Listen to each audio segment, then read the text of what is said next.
Alhamdulillahirabbil alamin. Ya. Intine ngaturke panuwun karo Pak Lurah Wengkal sing wis kepareng mercaya awake dhewe sak kanca supaya kregengake bahagian ing ratri iki ya, Nok. Iya, Mak, iya. Dasare piyayine ya grapyak semanak semedulur. Nadyan tenembe sepisanan ketemu karo awake dhewe nyatane ling rengkuh dadi dulur nganti kaya ngono ya.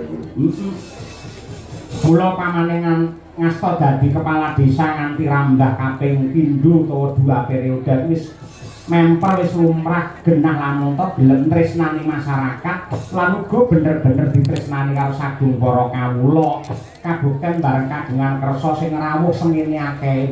Iya. Kabeh ning buyung kabeh paring pandhurung pangestu marang panjenengane sakeluarga. Bener. Malah ripalungguhan iki pepundhenmu ingkang winangku ing pakurmatan ya kuwi Bapak Wakil Bupati, ya kuwi Bapak Hendi kepareng rawuh ana. Mosok. Kaya ngono kuwi.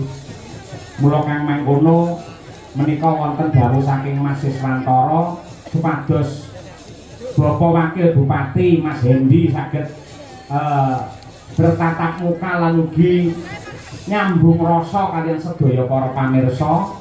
Kula minangka wakilipun sedaya para penonton Bapak kasuwun kanthi sanget Bapak Hendi keparenga minggah wonten ing pepanggungan akrab-akraban karo sedaya para warga masyarakat Nganjuk mligine Ngerjoso khususe ing Mengkal. Iya.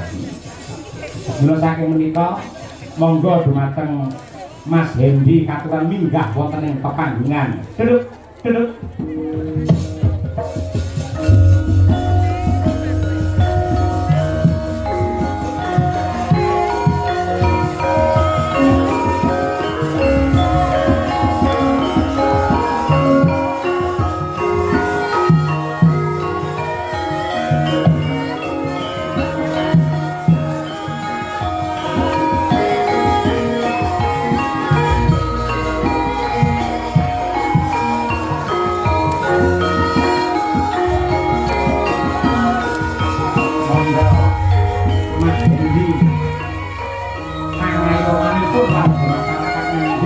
Wakil